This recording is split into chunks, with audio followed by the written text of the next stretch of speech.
Euroregione.news.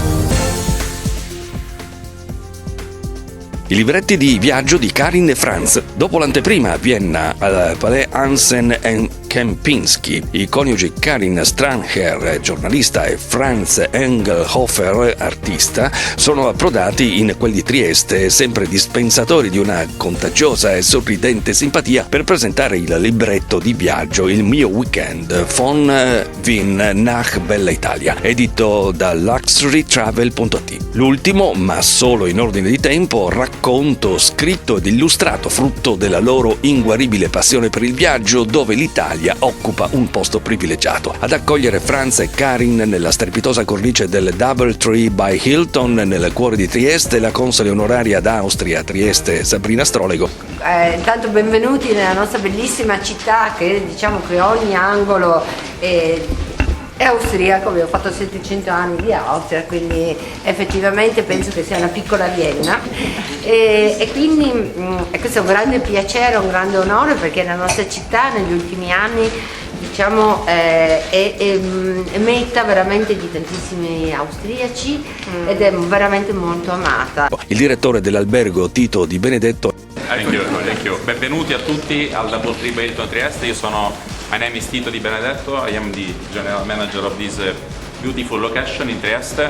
I am very proud and happy to host all of you, first of all, and Karin and Franz, who are now my friends. E Antonella Nonino, dell'omonima distilleria friulana, insieme ad un centinaio di ospiti italiani e austriaci.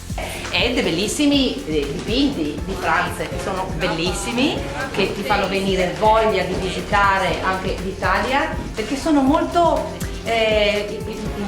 this is my opinion of course, but molto freschi e colorati. I racconti di Karin e i disegni di Franz, che sono un tutt'uno nei libretti ma che in mostra sono usciti fuori dalle pagine, hanno colorato il salone del Berlam Coffee, Tea and Cocktail di questo sontuoso palazzo costruito tra il 1911 e il 1914 in stile eclettico neo-rinascimentale dagli architetti Ruggero e Arduino Berlam, per la riunione adriatica di Sicurtà, la RAS, tra lampadari di cristallo, boiserie intarsiate, pareti di raso, pregiati pavimenti in legno, colonne, scalinate, fregi e statue in marmo e un impressionante soffitto a cassettoni dorato. Gli autori hanno forse voluto dimostrare ancora una volta che il bello, goduto con gli occhi e la mente, può essere ancora raccontato attraverso parole e immagini che non siano quelle restituite dai motori di ricerca, da internet e dai dépliants patinati delle agenzie turistiche. Ha cominciato così.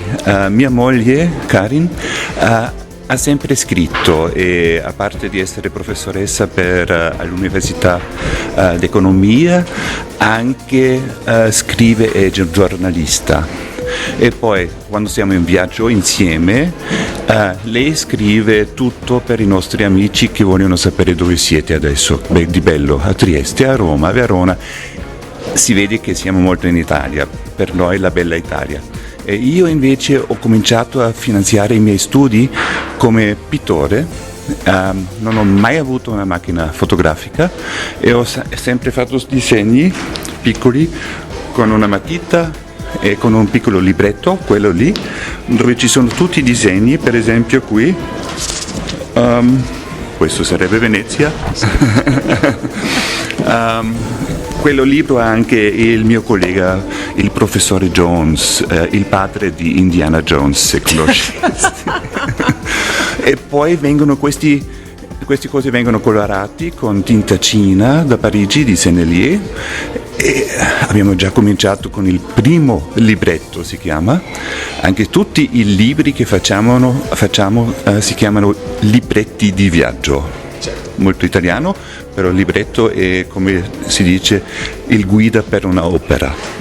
E quando noi facciamo la presentazione, facciamo sempre una presentazione a Vienna, perché noi siamo da Vienna, la metà da Vienna, la metà da Carinzia, e dove abbiamo fatto il libretto. E così oggi abbiamo portato un sacco di amici che sono arrivati per la nostra presentazione da Monaco, da Linz, da Vienna, da Südtirol, sì, e così siamo più o meno una grande famiglia, un fan club.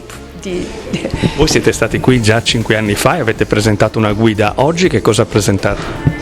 Abbiamo trovato nuovi posti e abbiamo trovato anche questo fantastico general manager Tito Di Benedetto, il capo del DoubleTree by Hilton Trieste, e lui è un carissimo amico, e per quello, e anche sul Maria Teresa, perché è la prima volta che scriviamo e presentiamo anche la nostra città. Parliamo con i quadri sul Maria Teresa e facciamo così la ponte da Vienna per Trieste, e dopo lasciamo la Maria Teresa a Trieste e continuiamo per Verona, Venezia e Roma. I libretti di Karin e Franz, che riprendono la tradizione dei diari di viaggio di Alexis de Tocqueville, di Smollett, Stendhal, Stern, Émile Zola, Stevenson, sono il compendio di emozioni vissute raccolte da appunti di viaggio, sia scritti che abbozzati in disegno nei taccuini, tenendosi alla larga dalla più rapida scorciatoia della bulimica, ridondante fotografia a buon mercato degli smartphone. Benvenuti in una città affascinante tutta da scoprire, ha detto la console onoraria Sabrina Strolego, alludendo a quel gusto per la scoperta che proprio i libretti di viaggio vogliono instillare in chi li sfoglia alla ricerca di un'avventura ritrovata tra descrizioni di luoghi, monumenti, strade, hotel, ristoranti, bar e consigli d'orientamento. La presentazione è stata accompagnata dall'aperitivo nonino prodotto dall'omonima distilleria friulana che Wine and Enthusiast ha fregiato come miglior distilleria del mondo, fatto degustare agli ospiti direttamente da Antonella Nonino. La mostra dei coniugi Karin Stranger e Franz Engelhofer è visitabile al DoubleTree by Hilton fino a metà maggio, poi si sposterà sul lago di Wörthersee.